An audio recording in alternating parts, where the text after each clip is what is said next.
welcome back to the channel. If you're new here, my name is Brittany from She Run the World Travel Blog, and today I'm going to be comparing living in Santiago versus Buenos Aires for digital nomads. I have been a digital nomad for about 10 weeks now. 6 of those weeks were spent in Buenos Aires and 4 weeks was spent here in Santiago. So first off, what is a digital nomad? It's pretty much a fancy title for someone who works online and doesn't really have to live in a specific location. They can just bounce around or travel full-time as they work from their computer. There are a few things to consider when you're actually trying to pick a location to plop down as a digital nomad and stay for a little bit, maybe a month or 2.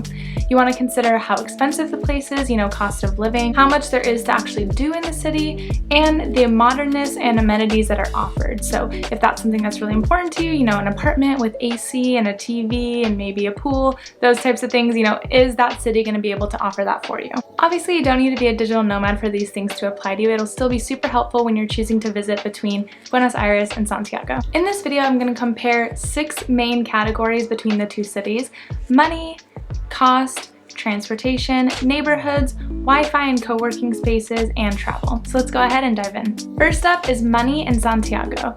The best part about Santiago is that credit cards are accepted everywhere, even for the tiniest purchases. You could pop into, a little corner shop and just buy a water bottle for $1. You can still use your credit card there. So that's the route I would go if you're planning on coming here. Just use your credit card for everything. The ATM fees are crazy expensive. I only went to an ATM twice. The first time the fee was $10 and the second time the fee was $13, which is the most I've ever had in my entire life. So, just stick to the credit cards. There's not really a need for cash anywhere unless you go to like a really small city within Chile, but within Santiago itself, credit cards are totally fine. Now for Buenos Aires, it's the complete opposite. You do not want to use your credit or debit card anywhere because of the blue dollar rate. For those of you who don't know what this is, the blue dollar rate basically means that the USD is highly sought after on the black market there. So if you were to look it up today, it'll say maybe, 150 Argentinian pesos is equal to $1. That's if you get money out of an ATM or you use your credit card. However, if you do a Western Union transfer or you have USD cash that you go to a money exchange and exchange it, you'll actually get about 300 pesos to the dollar. So you're doubling your money if you choose to use cash versus using your credit card within Buenos Aires and Argentina in general. So again, just to reiterate, you're gonna want to do Western Union transfers and bring in cash to exchange if you want to utilize that blue dollar rate. It will not go into effect if you try to pull money out of an ATM or you use your credit card. So it does make it a little bit more of a hassle versus Santiago, just because you have to go through the process of doing the Western Union transfer online, going to Western Union, waiting in line, picking it up, versus obviously just swiping your card everywhere you go. So overall, Santiago is definitely easier when it comes to money and just paying for things, since you can just swipe your card. Now we're talking about cost. So we'll start with Santiago. For my 1-month Airbnb in Santiago, it was $1,100. An average beer at a restaurant is about $5 US.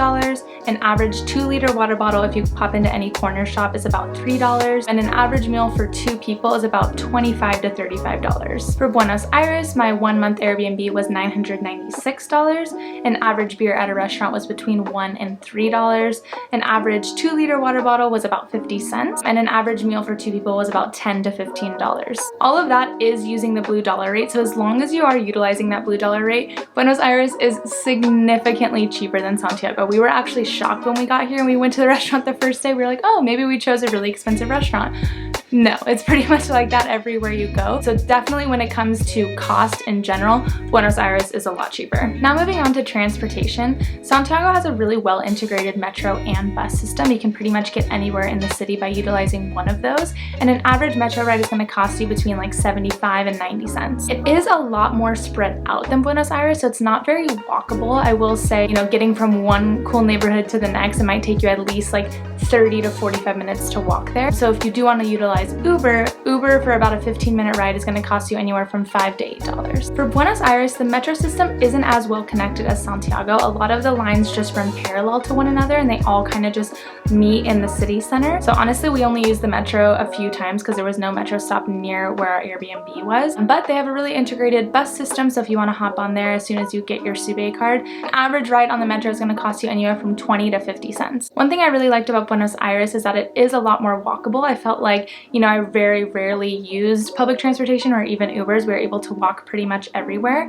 But if we did use an Uber for about a 15-minute ride, it was anywhere from $3 to $6. So it's kind of a toss-up on this one. If you prefer a city that's a lot more walkable, I'd go with Buenos Aires. If you don't really mind taking the public transportation pretty much everywhere you go, then choose Santiago. Now we're going to take a look at the best neighborhoods in both Santiago and Buenos Aires, and for this I'm going to pull up a map of both so that way you can actually see where these neighborhoods are. For Santiago, we're going to look at Bella Vista. It has lots of bars, clubs, restaurants. It's a really cool area, especially for young people. Next we have Barrio Italia. This one was my personal favorite because it had a lot of restaurants, it had a lot of really cool artisan markets pretty much all up and down the main street in that area. And then the last area was Barrio El Golf, which I really liked. It seemed like a very rich area. It's very clean, very nice, very good restaurants. All around when you're walking here, you kind of feel like you're not really in Santiago anymore. It is kind of a little bit far out of the city center, but again, super nice. Highly recommend visiting there. Our Airbnb was in the Bellas Artes area, which is walkable to Bella Vista. It's about a 30-minute walk.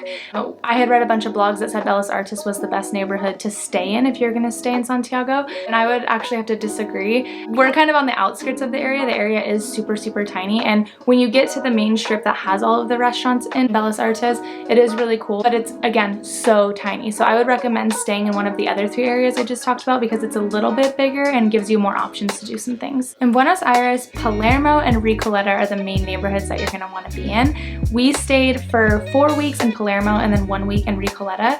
I personally loved Palermo. I would highly recommend staying there versus Recoleta. Recoleta is still awesome, but once you've been to Palermo, you won't want to go anywhere else. It has the best restaurants, a lot of brunch places, really great shopping, all very modern, all very nice, very clean. You can definitely tell from walking around it's kind of maybe the upper middle class area. You feel very safe. I have nothing but great things to say about Palermo, so I'd highly recommend staying there when you're in Buenos Aires. The main difference in my opinion between the neighborhoods in Buenos Aires and Santiago is really that in Santiago, the neighborhoods that are really cool are maybe 2-3 streets big, and they're really nice in those 2 to 3 streets, and then everywhere else is just super dirty, filled with graffiti, doesn't smell very nice. But in Buenos Aires, I felt like everywhere was pretty much very nice. There was only like one area that I was like, oh, this is kind of dirty, but pretty much I walked all around that city for a month and I never felt like anything was really dirty. There wasn't a lot of graffiti, it didn't smell. So for me, it's a no-brainer that Buenos Aires wins this category just because, you know, like I said, everything is pretty much clean, whereas Santiago, you can only have a few streets and a few neighborhoods that are actually clean and nice. The rest is pretty dirty. I compare it to downtown LA. I'm from Los Angeles, so it gives me those same vibes for any of you who have been to the heart of LA. Next category is Wi-Fi and co-working spaces. And you know, obviously this is very important as a digital nomad because you are working from your computer. You need Wi-Fi, and some people really like going to co-working spaces, especially if you're by yourself and you want to meet some people. So no one really wins this category. Both Santiago and Buenos Aires have great Wi-Fi. They have a multitude of co-working spaces, and both of them have multiple WeWork spaces as well if you're already a member of WeWork. So I wouldn't really be too concerned about Wi-Fi or co-working between either of those cities. The last category I have here is travel opportunities, and this is where Santiago takes the cake a little bit. So if you're gonna do something for the weekend, I usually think around like 2 hours of travel time is pretty good for a weekend or a day trip, and Santiago has a plethora of these 2-hour away locations. You have Valparaiso, which is only 2 hours away, super popular destination from Santiago. People compare it to San Francisco. I'm not sure if I would go that far, but it is up on a hill, very hilly city, full of colorful buildings, colorful artwork everywhere, and you can see the ocean from there. There's not really any beaches, but right next door there is Viña del Mar, which is also 2 hours from Santiago, or 10 minutes between Valparaiso and Viña del Mar, so you can kind of combine the two. Very cool coastal town, lots of beaches, palm trees everywhere, good restaurants, nice to just get out of the city. You also have Casablanca, which is actually on the way to Valparaiso or Viña del Mar. It's only an hour and a half from Santiago, filled with wineries. And in the opposite direction, you have Cajon del Maipo. It's filled with mountains, hot springs, lakes, whitewater rafting, kind of like the adventure paradise. And it's only 2 hours outside of Santiago as well. And if you're here during the winter months, July through September, they do have El Colorado, which is a ski resort. So if you want to go skiing or snowboarding, it's only an hour and a half bus outside of Santiago. And then if you do want to go a bit further, there is San Pedro de Atacama, which is a 2-hour flight. It's only $60 round trip on Sky Airlines.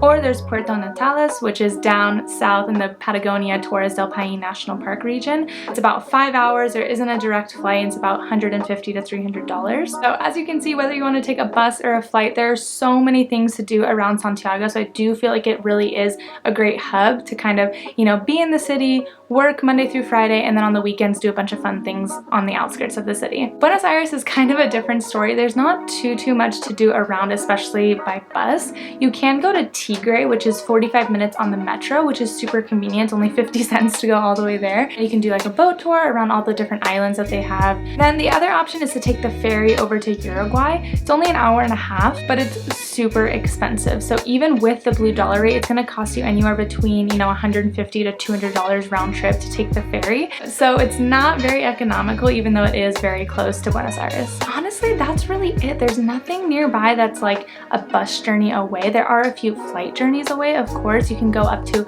Iguazu Falls. It's about a 2-hour flight, $100 to $150 round trip. And then you can go down to the Patagonia region, El Calafate. It's about a 3-hour flight, and it's about $300 to $500 round trip. So purely looking at travel opportunities, if you use one of these cities as your hub, Santiago is the clear winner. So to wrap everything up, I would say if travel is your main priority, you don't really care about the cost of living, you don't really care about how modern or nice the city is because you're not going to be spending a lot of time within the city, go with Santiago. If you care a little bit more about, you know, diving into the city that you're living in, living cheap, comfortable, modern, without too much emphasis on weekend trips or travel, then I would go with Buenos Aires. If it were up to me, again, like I said, I spent 6 weeks in Argentina, 4 weeks here in Chile, and I would move to Buenos Aires in a heartbeat. I loved it so much. It was so modern, it was so comfortable. I really felt at home there. I never felt unsafe. So that's just my 2 cents. I probably wouldn't even come back to Santiago just to visit, let alone live. So